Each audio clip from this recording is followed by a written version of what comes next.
February 2003. Kremlin, Moscow. The air in the gilded conference room is heavy with cigarette smoke and the scent of polished wood. Mahogany tables stretches from one end to the other, flanked by Russia's most powerful men. At the far end sits Vladimir Putin. His eyes scan the room, sharp, cold, and calculating. The meeting is supposed to be routine, a gathering of Russia's top oligarchs to discuss economic growth and the fight against corruption. Cameras are rolling. Every man here knows the rules. Smile, nod, and never embarrass the president. Then, Mikhail Khodorkovsky clears his throat. Russia's richest man, CEO of Yukos, one of the country's largest oil companies. He pushes his chair back slightly, leans toward the microphone, and begins to speak. His words start politely, acknowledgments of progress, nods to shared goals. But then, he does something unthinkable. He accuses the Kremlin itself of high-level corruption. On live television, he singles out a recent oil deal where a state-owned company grossly overpaid for a small private firm. A move, he says, designed to funnel public money into the pockets of senior officials. He says it calmly, but every man in the room feels the weight of the accusation.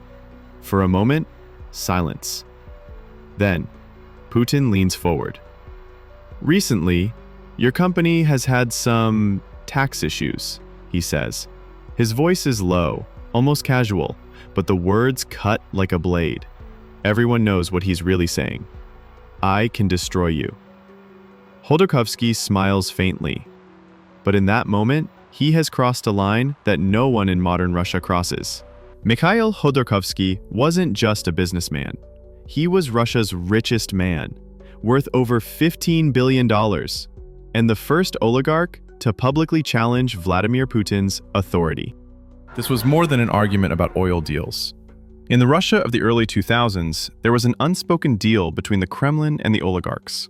You can keep your wealth as long as you stay out of politics. Khodorkovsky had just broken that deal on national television. In a country where power flows from the top, that wasn't just bold, it was dangerous. To understand why this moment was so explosive, we have to go back to the 1990s. After the Soviet Union collapsed, Russia's vast state industries, oil, gas, steel, were sold off in chaotic privatizations. A handful of well-connected men scooped them up for pennies on the dollar. They became known as oligarchs, billionaires almost overnight. Khodorkovsky was one of the most ambitious. He started in banking, then bought Yukos, a struggling state oil company, in 1995. Under his leadership, Yukos became one of the most efficient oil producers in Russia, pumping billions into his fortune. But Khodorkovsky wasn't like the others. While most oligarchs kept their heads down, he spoke openly about reforming Russia, modernizing its economy, and fighting corruption. He funded opposition parties, he sponsored independent media, he started acting like a man who wanted influence, not just money. And Putin noticed. By 2003, Khodorkovsky's Yukos was negotiating a potential sale of a major stake to ExxonMobil.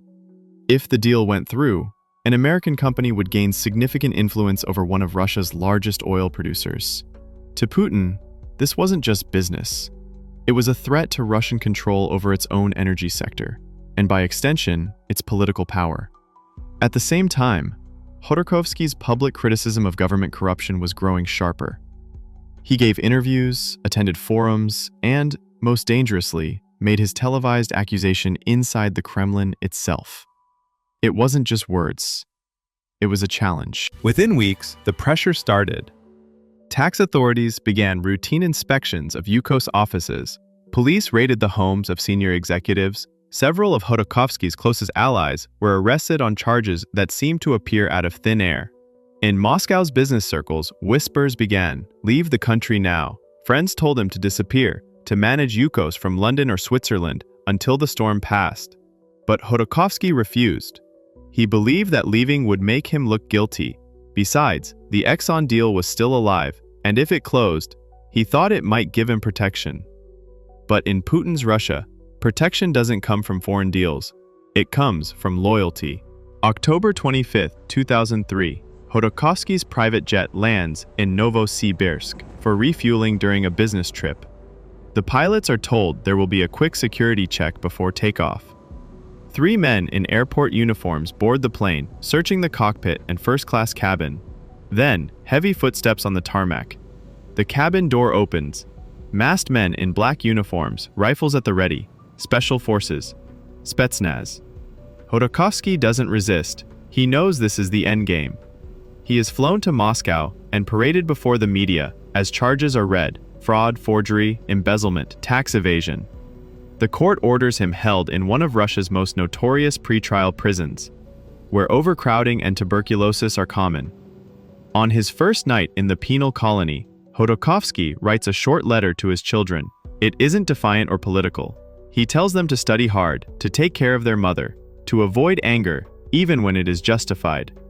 Years later, he would say that writing those lines was harder than any court appearance. In 2005, Khodorkovsky is convicted and sentenced to 9 years in prison.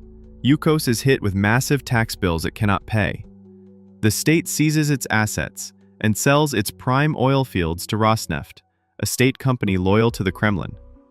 Just as he nears possible parole in 2007, new charges appear. He is convicted again, adding 14 more years to his sentence. It seems he will never be free. Then, in December 2013, Putin makes a surprise announcement. Khodorkovsky will be pardoned. Days later, he walks out of a prison camp in northern Russia, thin but smiling. Why? Officially, it's an act of mercy. Unofficially, Russia was under pressure to improve its human rights image before hosting the Sochi Winter Olympics. Mikhail Khodorkovsky was the first oligarch to openly defy Vladimir Putin, and he paid with his fortune, his company, and a decade of his life. In Russia, wealth can buy almost anything, but it can't buy immunity from the man at the top. If you want to hear more interesting stories, subscribe to our channel.